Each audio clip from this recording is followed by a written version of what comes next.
우리가 저번 주부터 소리문답의 제 2부부터 이제 나누게 되었다 말씀드렸습니다. 소리문답은 딱 반으로, 물론 분량의 반이 아니라 내용의 반으로 나눌 수 있는데, 전반부는 우리가 믿어야 할 하나님은 어떠한 분이신가, 그 삼위일체 하나님을 소개받았고, 이제 저번 주부터 보았던 것은 그러면 그 하나님께서 우리에게 요구하시는 도리가 무엇인가, 우리에게 요구하시는 그 의무는 무엇인가를 이제 살펴보게 되었습니다.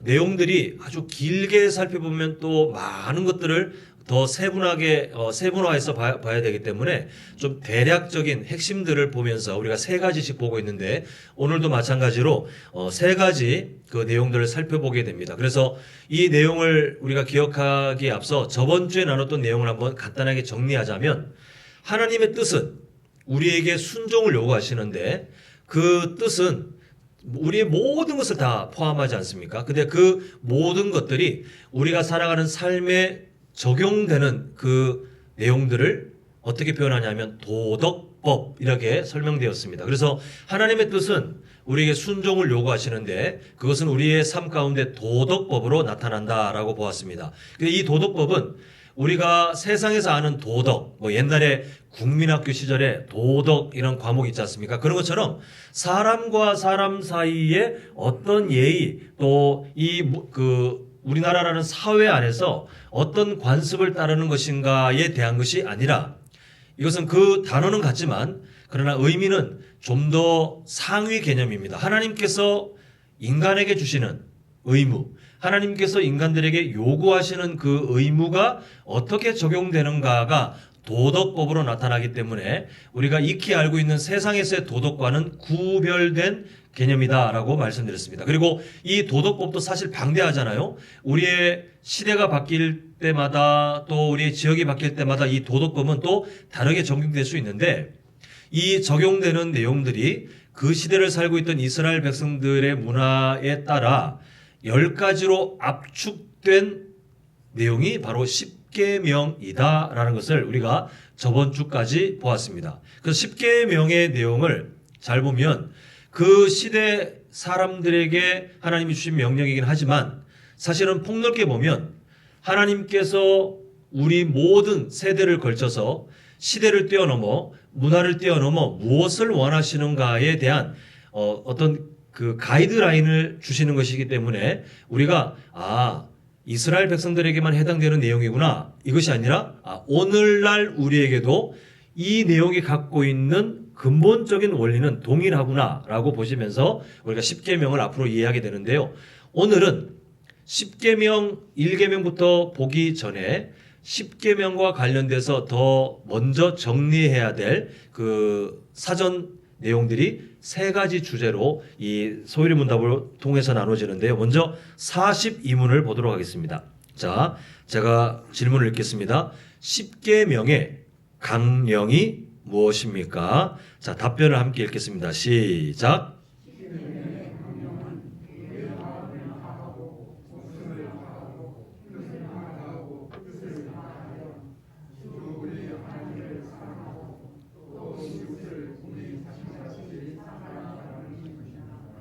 네, 오늘 우리가 읽은 본문하고 연결된 내용이죠. 워낙 잘 하시는 말씀이라 자세하게 풀어 설명은 안 해드리더라도 예수님과 어떤 율법사와의 대화 중에 정리된 내용인데, 하나님께서 주신 명령들, 율법들을 간단하게 정리하면 무엇인가? 원래 되게 방대한 내용을 딱 정리하는 것은 참 어렵습니다. 이건 참 유능한 가르치는 선생님들만 가능한데, 예수님께서 이걸 이미 성경에 예시되어 있지만 그렇게 질문하는 이 율법사에게 예수님께서 망설이지 않고 두 가지다라고 말씀하셨는데요. 첫 번째가 누구를 사랑합니까? 하나님 사랑. 두 번째가 이웃 사랑. 이렇게 두 가지 사랑이 사실은 구별된 것이 아니라 하나님을 사랑하면 당연히 이웃 사랑도 가능하다. 이게 연결되어 있는 이 두 가지 사랑을 말씀하셨습니다. 그럼 오늘 40절을 보면요, 이런 표현이 있습니다. 이 두 계명이 온 율법과 선지자의 강령이니라, 이렇게 말씀하고 있는데요. 여기서 말하는 40절에서 말하는 온 율법과 선지자라는 말은 뭐냐면 쉽게 말해 아까 전에 제가 서두에 정리해드렸죠. 하나님의 뜻이 하나님께서는 하나님의 뜻, 하나님의 마음이 우리에게 전해지면서 그것에 순종하라라고 요구하시고 또 그것은 도덕법이라는 말로 우리 시대에 적용되는데 그 도덕법이 10가지로 압축된 것이 십계명이다 이렇게 말씀드렸습니다. 여기서 말씀하고 있는 40절에서 말씀하는 온 율법과 선지자의 강령은 간단히 말해 하나님의 뜻을 말해요. 하나님의 뜻. 그러니까 십계명보다 더 상위 개념 도덕법. 도덕법보다 더 모든 것을 포함하는 하나님의 뜻. 이 뜻이 인류 역사 가운데 율법을 통해서나 아니면 하나님이 부르신 선지자라고 표현된 하나님이 세우신 특별한 사람들을 통해서 내가 원하는 것은 이것이다. 내 마음은 이것이다라고 강조되고 또 반복되었던 그 모든 하나님의 뜻을 말하는데요. 이 하나님의 뜻이 압축되면 그럼 몇 개인가? 바로 2가지. 하나님 사랑, 이웃 사랑 이렇게 정리되더라는 것입니다. 그래서 강령이라는 말은 하나님의 그 방대한 말씀이 잘 요약된 명령 이렇게 우리가 이해하면 되겠는데요. 왜 이런 정리가 필요하냐라는 것입니다. 사실 우리는 너무 연약해서 뭔가 내용이 많아지면 잘 이해를 못해요.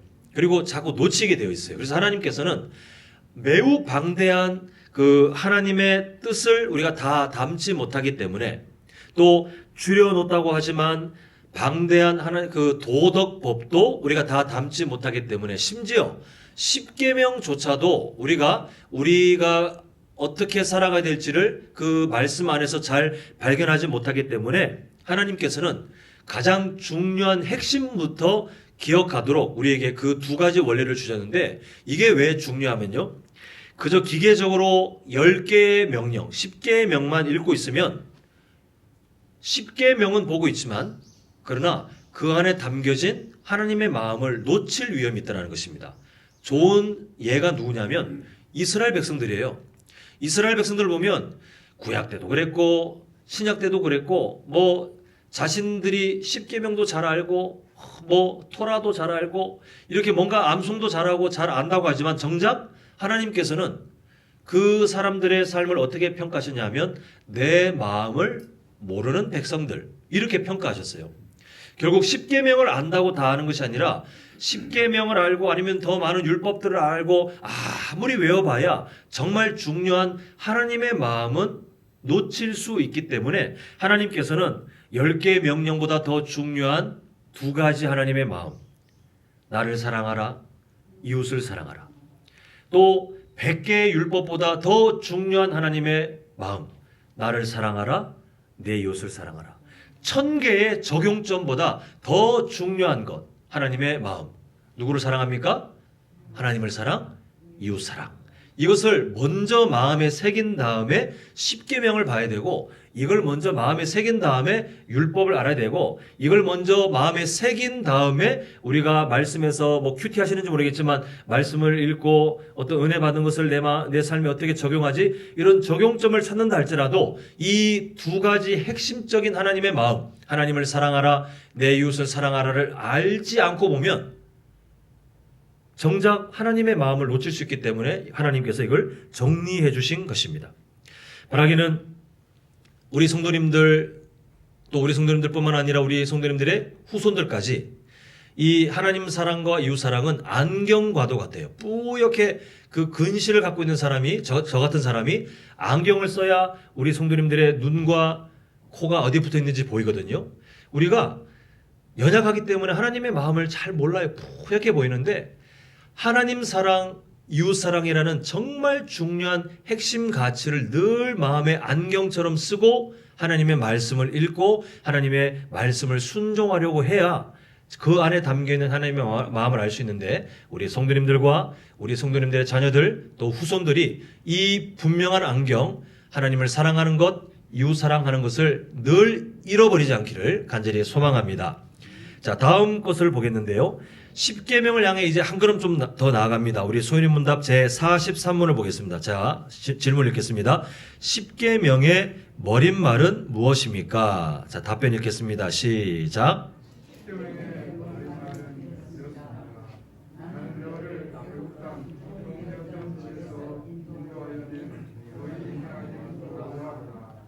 예, 제가 아마 좀 자주 말씀드렸던 것 같은데 10계명 하면 사람들이 10개의 계명이라고 해서 가장 처음이 무엇이지요? 라고 물어보면 항상 제1계명은 이렇게 시작하지만 사실 그렇지 않아요. 성경책 뒤에 아마 거의 모든 성경책이 뒤에 표지에 보면 부록으로 10계명이 수록되어 있는데 제일 먼저 1계명이라고 시작되지 않습니다. 보면 바로 이 머릿말이 있어요.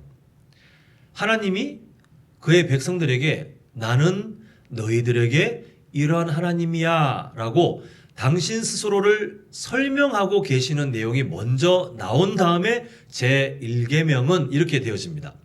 만약 이게 필요 없다면 인쇄할 때 글자 하나라도 줄이는 게 돈 줄이는 거잖아요. 그거 줄이면 돼요. 그냥 1계명부터 10계명이요 라고 우기면 되지만 절대 그렇지 않아요. 앞으로도 성경책을 인쇄할 때 보면 항상 이 머릿말이 나오고 제1계명은 이렇게 나오는데 그 이유가 뭐냐면 하나님의 명령이 10가지다, 압축된 것이 10가지다라고 받고 있는 그 백성들이 그러면 그 명령을 주시는 분이 누구신지를 애매하게 알면 손해를 보게 돼 있어요. 그래서 하나님은 그 명령을 주시기 전에 나는 너희들에게 이런 하나님이다 라고 말씀하신 다음에 그 하나님을 알기 때문에 이 10가지 계명을 이렇게 받아들여라 라고 지금 말씀하고 계시는데요. 지금 10계명의 머릿말을 통해 나타나는 하나님은 간단하게 말하면 나는 구원자다. 바로 이 의미입니다. 좀 더 거리감을 좁히면 나는 너를 구원한 구원자다. 이것을 말씀하신 다음에 제1계명은 이렇게 시작하시는 것이 이 머릿말의 의미입니다. 그래서 이것을 알아야 10계명을 바로 알고 또 10계명을 잘 지켜나갈 수 있는데 그러면 다음 소율의 문답으로 이어집니다. 자, 43문 보겠습니다. 10계명의 머릿말이 우리에게 교훈하는 것은 무엇입니까? 자, 우리 한번 답변을 읽겠습니다. 시작.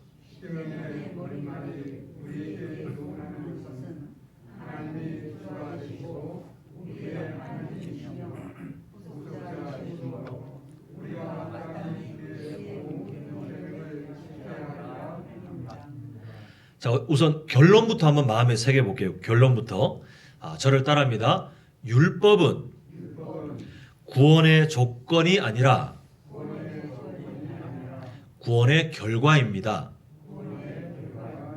자, 이제 말을 바꿔서 계속 따라합니다. 순종은 구원의 조건이 아니라 구원의 뭡니까? 결과입니다. 자, 또 말을 바꿉니다. 예배는 구원의 조건이 아니라 뭡니까? 구원의 결과입니다. 자, 마지막. 헌신은 구원의 조건이 아니라 뭡니까? 네, 이제 분명히 아셨죠?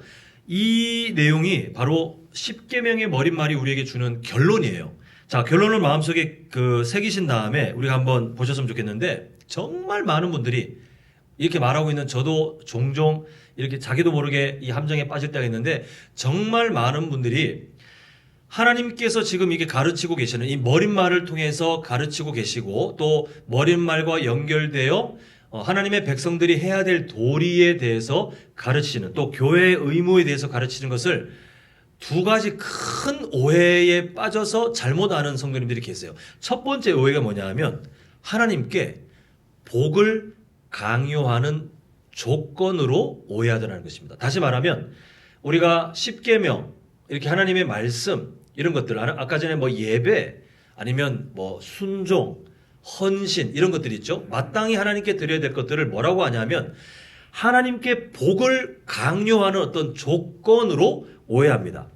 아까 우리가 따라한 것처럼 율법은 순종은 예배는 또 헌신은 구원의 조건이 아니라 뭡니까? 구원의 결과다라고 우리가 함께 정리해 보는데 이 순서를 절대 잊어버리시면 안 돼요.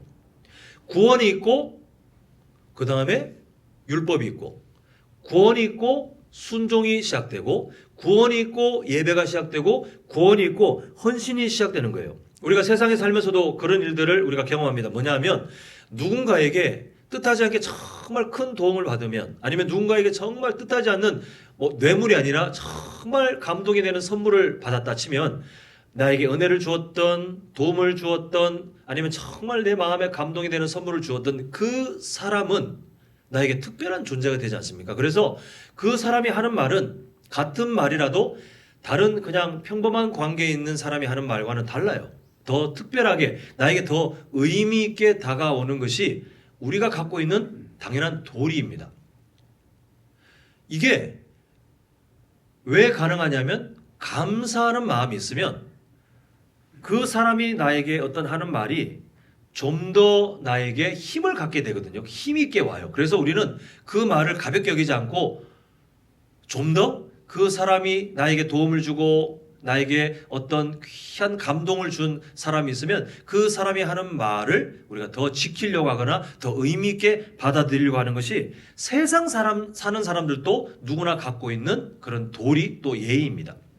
마찬가지입니다. 하나님께서 그의 백성들에게 주신 게 뭐냐면 살려주셨다라는 은혜예요. 자, 지금 이 명령을 받고 있는 이스라엘 백성들 뿐만 아니라 우리에게 한번 적용해 보자면 우리가 원래 어떤 존재입니까? 원래는 뭐 기분 나빠하실 것이 아니고 우리가 바뀌어 있으니까요. 원래는 다 지옥에 들어가셔야 될 분들이에요. 지옥에서 그냥 영원토록 활활 타면서 그 극심한 고통을 영원토록 걷지 못해도 할 말이 없는 그런 죄인이었습니다. 근데 하나님께서 일방적으로 우리를 창세 전부터 예정하셔서 우리를 부르셨고, 자, 예전에 기억나시죠? 몇 주 전에 효력 있는 부르심, 성령께서 우리를 불러주셨기 때문에 우리가 예수님 믿게 된 거지. 내가 잘나가지고 내가 어느 교회 등록 좀 할까? 내가 좀 다녀볼까? 이렇게 내가 잘나서 예수님 믿는 것이 아니라 불러주신 거예요. 물론 그 과정을 보면 우리 부모님에게든 우리 자녀에게든 우리 친구에게든 이웃에게든 하여튼 누군가를 통해서 복음이 전해지게 되었지만 인간의 원래 상태는 복음에 대해서 무조건 거절하는 것이 당연한 그런 파괴된 모습이다 말씀드렸습니다. 그럼에도 우리가 예수님 믿게 된 것은 성령께서 우리를 효과적으로 효력 있는 부르심으로 끌어주셨기 때문에 연약한 우리지만 믿음을 갖게 되었고, 우리는 한 것도 없이 그분이 우리에게 믿음 주셨는데 그 믿음을 또 기뻐하시면서 예수님의 십자가 사랑을 우리에게 적용시켜 주셔서 우리는 이미 의인입니까? 아직 의인이 아닙니까? 예, 이미 의인이에요. 그러면 누군가가 우리 성도님들을 정죄하기를 당신 의인이라고 하지만 오늘 이런 실수하지 않았어? 마귀가 나타나서 정죄하기를 너 오늘 이런 죄 지은 거 내가 아는데 네가 무슨 의인이야? 낯짝에 두껍게 철판 깔았나? 라고 우리를 정죄한다 할지라도 우리의 양심에 찔림은 있겠지만 그러나 누구의 사랑 때문에 우리는 당당하게 나는 의인입니다라고 자유롭게 외칠 수 있습니까? 바로 예수님의 십자가 사랑이 너무 충분하기 때문에 우리의 일상의 죄가 그분의 사랑을 덮지를 못해요. 그래서 우리는 오늘 생명이 끝나도 이미 충분하게 천국 백성의 자격을 더 이상 하나님 앞에 정산할 것이 없이 이미 다 결제가 끝난, 예수님께서 대신 다 결제를 끝내신 우리는 정말 자유한 복된 삶을 허락받았다는 것을 이미 다 믿고 계신 줄 믿습니다.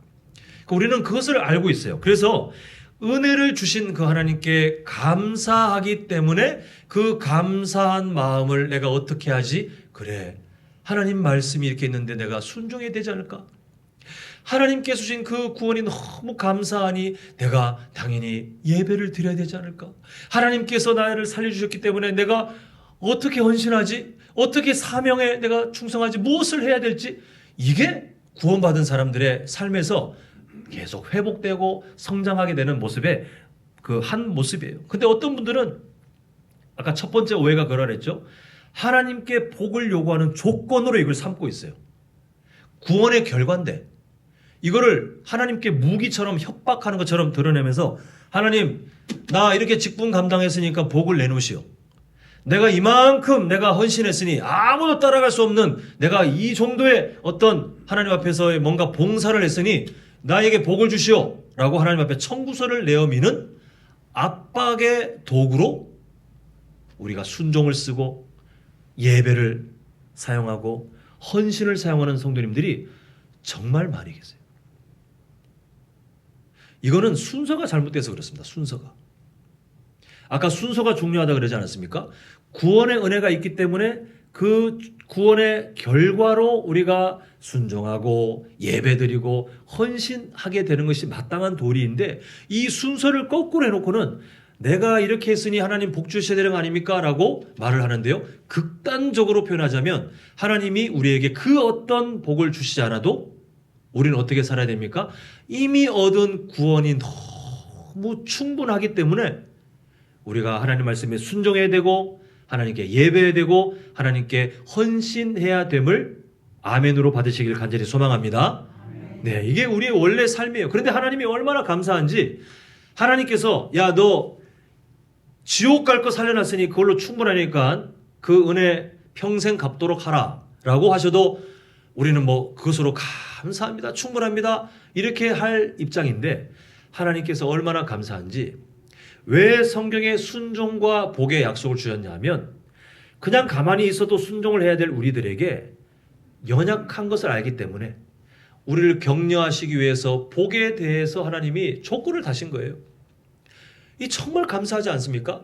복이 없어도 순종해야 될 입장인데 하나님은 순종하라라고 명령하셔놓고는 순종하면 아이고 잘했다 잘했다 내 아들 내 딸 하면서 하나님이 준비하신 복을 주시겠다는 거예요.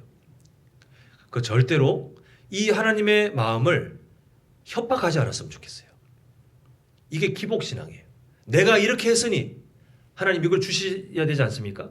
하나님 내가 이만큼 헌금했으니 내 뭔가를 책임져야 되지 않겠습니까? 이거 이렇게 하시려면 다른 종교 가십시오. 그건 다른 종교는 기복신앙으로 딱 그런 구조가 되어 있어요. 물론 다 헛된 것이겠지만 하나님 앞에 나와서 이 순서를 뒤바꿔 가지고 하나님을 압박하고 협박하는 것이 아니라 하나님 나에게 아무것도 주시지 않아도 그저 순종하고 그저 예배하고 그저 헌신할 것밖에 없사오니 주님 제 마음을 받아주시옵소서 라고 하시면 먼저 그의 나라와 그의 의를 구하라 그리하면 이 모든 것 예수님께서 비유하신 게 뭐죠? 세상에 이게 있었으면 좋겠는데 이런 게 해결됐으면 좋겠는데 하는 이 모든 것들을 너희에게 뭐 하시리라?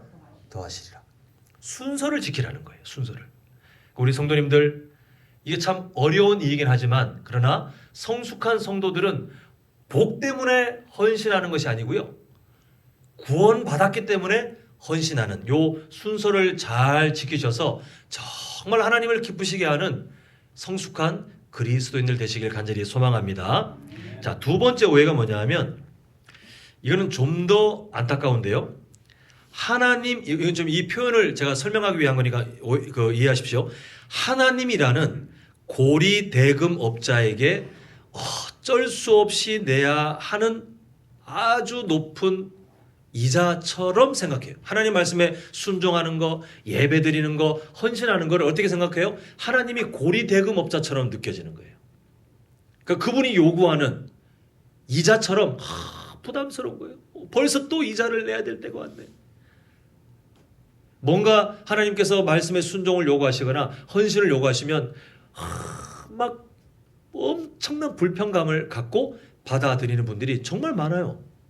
근데 이분들은 왜 그렇게 하냐면 하나님을 어떻게 오해하냐면 무서운 하나님으로 보여요. 이분들에게는.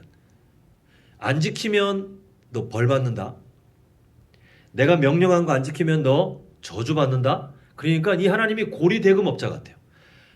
언제 와서 돈을 내놓으라고 내 인생을 깽판치고 막 하나님이 내 삶을 뒤집고 질병을 주고 막 사업 망하게 하고 내 자녀들에게 뭔가 일이 생기고 하나님이 그렇게 막 우리를 목줄을 쬐듯이 옥죄이면서 뭔가를 이자를 받아내고 원금을 갚으라고 하는 그런 분으로 오해해요.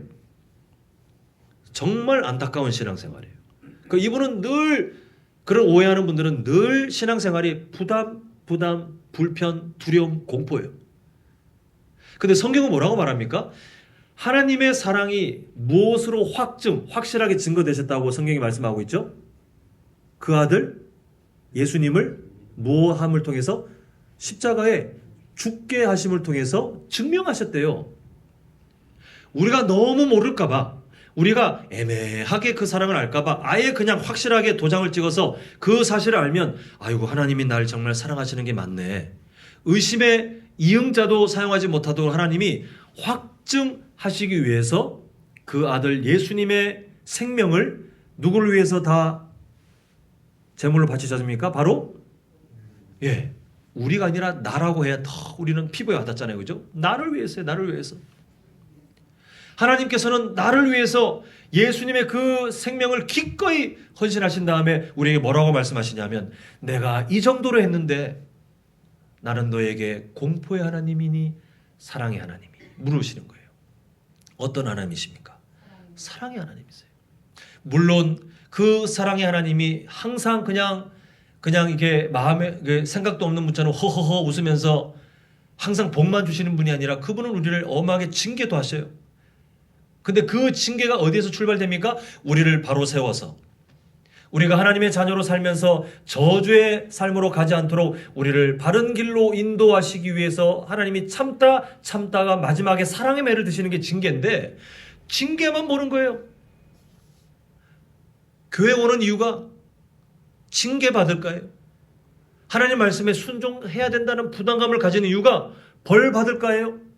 하나님이 직분 주시면 그 직분을 거절도 못하겠고 그렇다고 이 직분을 내가 기쁘게는 못 받고 하는 이유가 뭐냐면 거절을 하고 싶은데 안 하면 괜히 내 인생에 뭔가 안 좋은 일이 생길까 봐. 이런 신앙생활을 하는 분들이 정말 많이 계신데 이거는 하나님을 이상한 하나님으로 만들어버리는 거예요. 사랑하는 성도 여러분, 하나님은 우리에게 그 어떤 표현을 쓴다 할지라도 그 어떤 일을 우리가 겪었다 할지라도 그 하나님은 우리에게 어떤 하나님이냐 하면 사랑의 하나님이세요. 우리가 엄한 징계의 매를 맞았다 할지라도 그 뒤에 사랑의 매를 들고 계신 그 하나님은 우리의 아픈 상처를 어루만지시며 우리가 다시 한번 회복되기를 애타게 기다리시는 사랑의 하나님이세요. 그러면 우리 성도님들 절대로 하나님을 오해하지 않으셨으면 좋겠어요. 그 하나님은 우리에게 그 아들까지 내어주신 사랑의 하나님이신데 그 사랑의 하나님께서 너희들 나를 사랑한다면 이렇게 살아봐. 내가 너희들에게 약속한 복이 있어. 이렇게 정말 이중삼중으로 좋은 것들을 요구하고 약속하시면서 우리를 인도하시는데 그 모든 마음을 잃어버린다면 우리가 정말 불쌍한 인생 아니겠습니까? 우리 모든 성도님들이 사랑의 하나님을 공포의 하나님 아니면 이자를 요구하는 고리대금업자로 받아들이는 것이 아니라 정말 그의 아들까지 주신 사랑의 하나님으로 바르게 이해하시는 복된 삶이 되시길 간절히 소망합니다. 이런 오해들을 걷어내고 보면 이제 오늘 우리가 지금 보고 있는 10계명의 머릿말이 이제 좀 보이기 시작하는데요. 자, 첫 번째 말이 뭐냐면 하나님이 주가 되시고 이렇게 말하고 있습니다. 자, 이스라엘 백성들 어떤 존재였습니까? 430년 동안 누가 주인이었죠? 애굽의 바로라고 한글 성경에 나와 있는 그 파라오가 통치자였어요. 현대 우리나라도 어떤 지도자가 국가의 지도자가 되느냐에 따라서 우리의 삶이 실제로 체감될 정도로 좀 달라지지 않습니까? 지금 이 이스라엘 백성들은 그냥 평범한 백성이 아니라 자신들을 노예로 취급하는 권력가에게 지금 복종하며 사는, 그래서 그 악한 포악한 파라오를 통치자로 섬기는, 주인으로 섬기는 사람들이었어요. 근데 하나님께서 이스라엘 백성들을 하나님의 능력의 팔로 붙드셔서 인도하신 다음에 시내산으로 가서 계약을 맺으시는데요. 이게 얼마나 감사한 일이냐 하면 하나님께서 구원해 주신 다음에 광야를 보여주시면서 자, 이제는 너희들이 알아서 살아남으라 하고 호련히 살으셨다면 이스라엘 백성들은 살아남을 수가 없어요. 그때는 약육강식의 시대. 요즘도 그렇지만 그때는 더 처절하게 노골적으로 약육강식. 이스라엘 백성들이 뭐 할 수 있는 게 있습니까? 그저 벽돌 굽는 것 하나는 전문가지만 그때 당시에 민족을 지키고 그리고 자주 국방이라는 것을 지켜낼 만한 힘은 하나도 없었어요. 금방 사로잡혀서 다른 나라에 또 노예가 되거나 아니면 처참하게 말살당할 수 있는 그런 위험이 있지만 하나님께서 아셨기 때문에 시내산으로 불러가지고 고와 같이 버리지 않으시고 말씀하시기를 나는 너희들의 왕이 되고 너희들은 나의 백성이 되리라. 나는 더 이상 너희들이 파라오 같은 포악한 지도자들에게 그 주인에게 사로잡히지 않도록 이제는 선한 왕이 되는 내가 너희들에게 통치자가 되리라. 내가 너희들을 보호하리라 하시면서 하나님께서 하시는 말씀이 뭐냐면 내가 너희들의 주인이다 라고 계약을 맺으세요.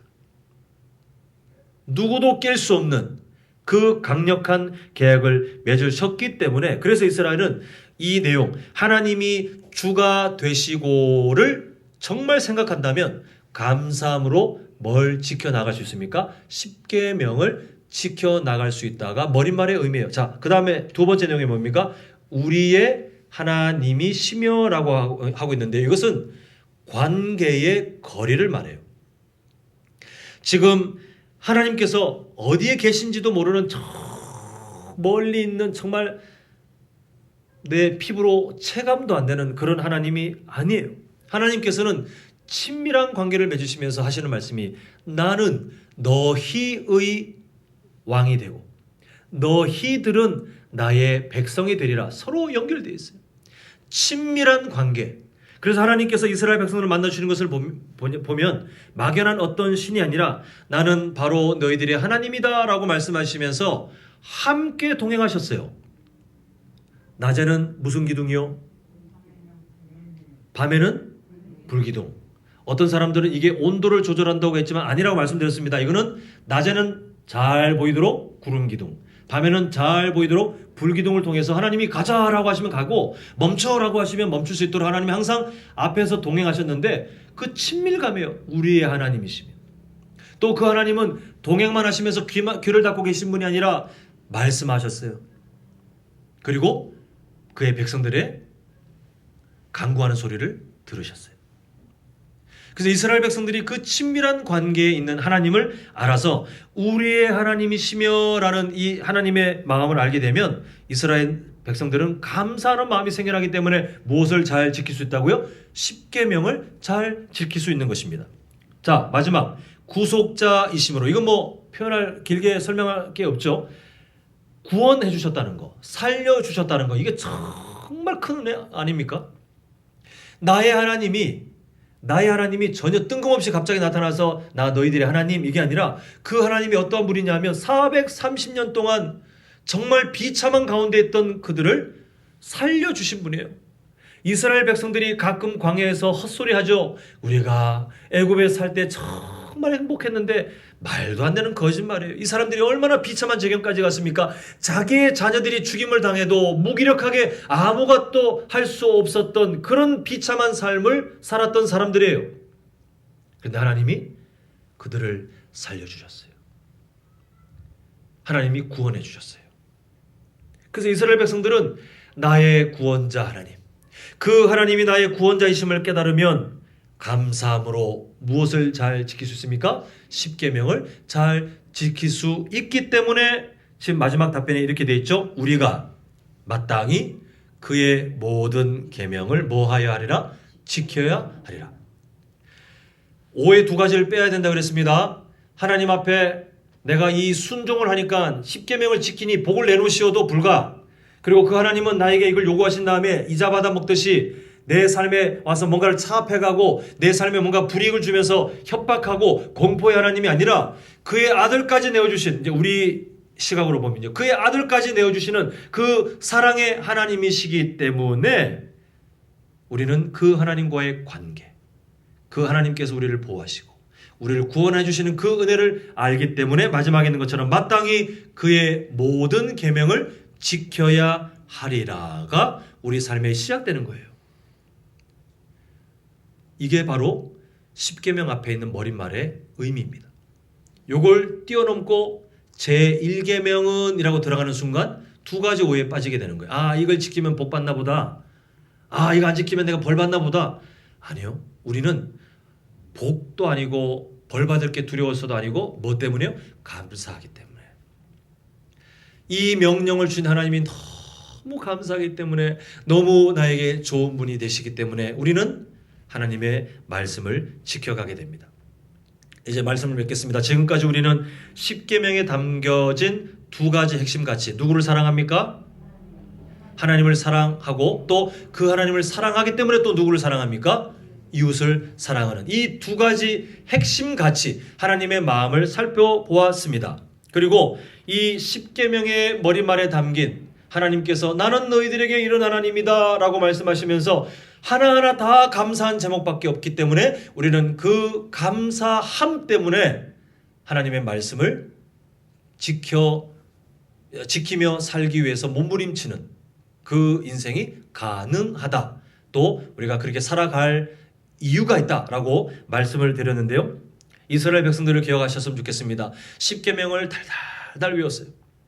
그리고 그것도 모자라서 율법의 가지수를 막 더 늘렸어요.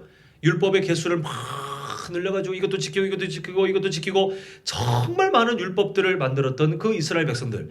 그 모습만 보면 얼마나 충성된 백성들 같습니까? 그러나 성경을 보면 아무리 그렇게 달달달 외우고 율법의 가지수를 막 늘려놔도 하나님의 마음을 놓쳐버렸어요. 그래서 우리는 무엇이 중요합니까? 하나님의 마음을 먼저 알고 그 다음에 하나님이 주신 명령을 마주하고 우리를 향하신 하나님의 사랑을 먼저 알고 우리에게 주신 그 명령을 마주할 때 우리는 이스라엘 백성들이 했던 실수가 아니라 정말 하나님이 기뻐하시는 초대교회 삶처럼 사랑 그리고 그 은혜에 이끌려 하나님 말씀 따라 살아가는 그 삶이 가능한데 우리 성도님들의 일주일의 삶이 우리 다음 주에 또 만날 때까지 그 한 주간의 삶이 은혜를 아는 사랑으로 하나님 사랑과 이웃 사랑을 더 힘있게 살아가시는 복된 삶 되시기를 간절히 소망합니다.